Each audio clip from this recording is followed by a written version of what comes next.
আজব ঘটনা পর্ব ২, করোনাকালীন সময়ে বাংলাদেশে আমার উপস্থিতি। দর্শক মণ্ডলী, আসসালামু আলাইকুম।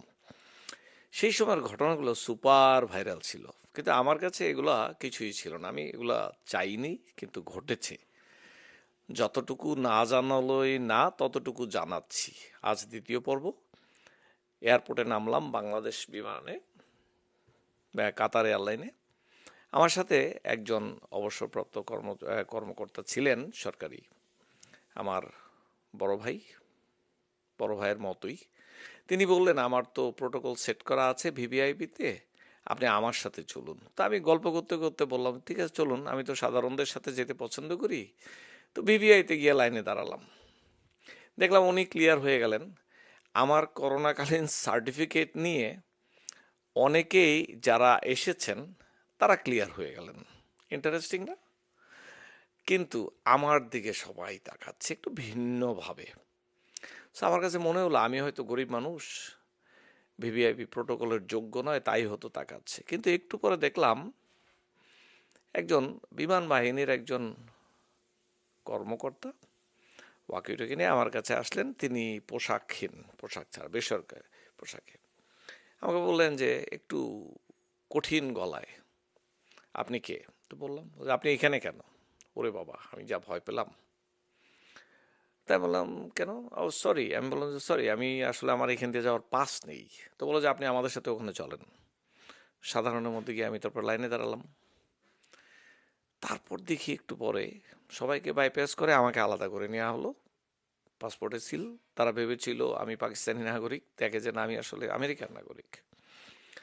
জন্মস্থান যেখানেই হোক, আমার বাংলাদেশি পাসপোর্ট ছিল ইমিডিয়েটলি আগে। তো তারা যেমনটা ভেবেছিলেন তেমনটা নয়।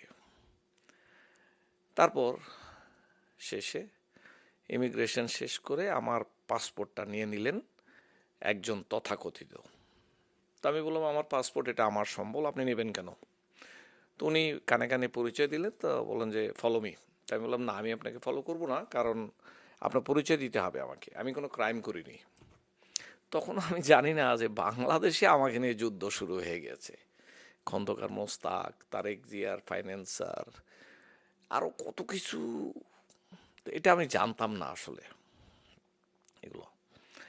তো উনি আমাকে ফলো করাবেনই, আর আমারও কথা হচ্ছে আমি আপনার পরিচয় না জেনে এখান থেকে বের হব না, এবং আমি আপনার পরিচয়, আমার পাসপোর্ট আপনার কাছে আছে, আমি এটা জানিয়ে যাব আমার পরিবারকে, যেন আমাকে ট্রেস করা যায়। আমি বের হবো না। আমি no, I am an American citizen, you just can't take my passport.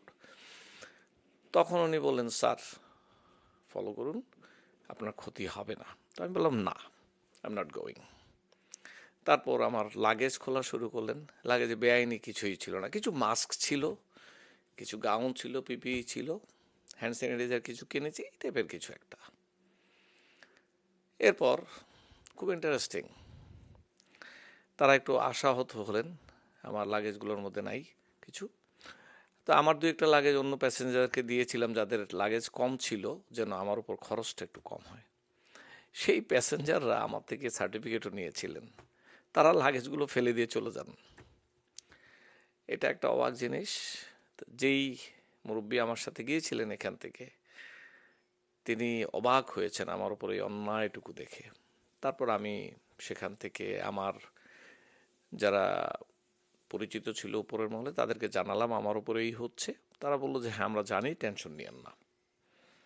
এরপর আমি আবদার করলাম, দেখেন বাংলাদেশের এই গরমে আমি কিন্তু এসি ছাড়া রুমে থাকতে পারবো না, দ্যাটস ইট, আমি যাব না। তখন আমাকে আশ্বস্ত করা হলো, আপনি কমফোর্টেবল থাকবেন, টেনশন নেবেন না।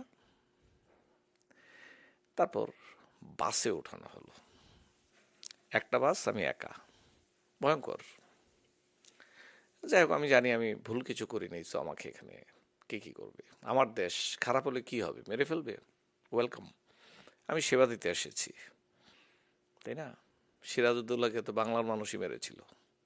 তো ব্যাপারটা এমনই, তাই না? দেশকে ভালোবাসবেন, লাথি খাবেন না, জুতা খাবেন না, এটা হয় নাকি? তো জুতা খেয়েই ফেললাম, এটাই তো জুতার মতো। এরপর আমাকে নিয়ে গেল হাজি ক্যাম্পে। তখনও আমি আসলে জানি না আমার আমার দোষটা কি। তারপর সেখানে একটা সিকিউরিটি ব্রিফ দেওয়া হলো। তাই আমি জিজ্ঞাসা করলাম আমার দোষটা কি, কিছু বলবেন না, একজন মেজর পর্যায়ের।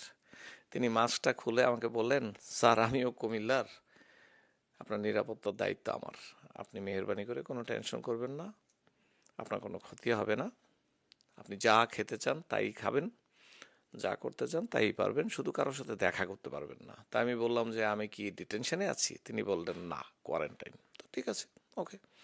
তখন আমি বললাম সরকারের কাছে কি এটা আবদার করা যায় যে আমার বাসা এখান থেকে 5 মিনিট দূরে বনানীতে, আমার বাসায় আপনারা কোয়ারেন্টাইনে রাখেন, আমার বাসায় কেউ নেই, আমার বাসার পরিবেশে আমি থাকবো, অসুবিধা কোথায়? না, নো ইজ নো। ঠিক আছে, ভালো কথা। এরপর নিয়ে গেল আমার রুমে। আজ এই পর্যন্ত। ভালো থাকুন, তৃতীয় পর্বের অপেক্ষায় থাকুন। আসসালামু আলাইকুম।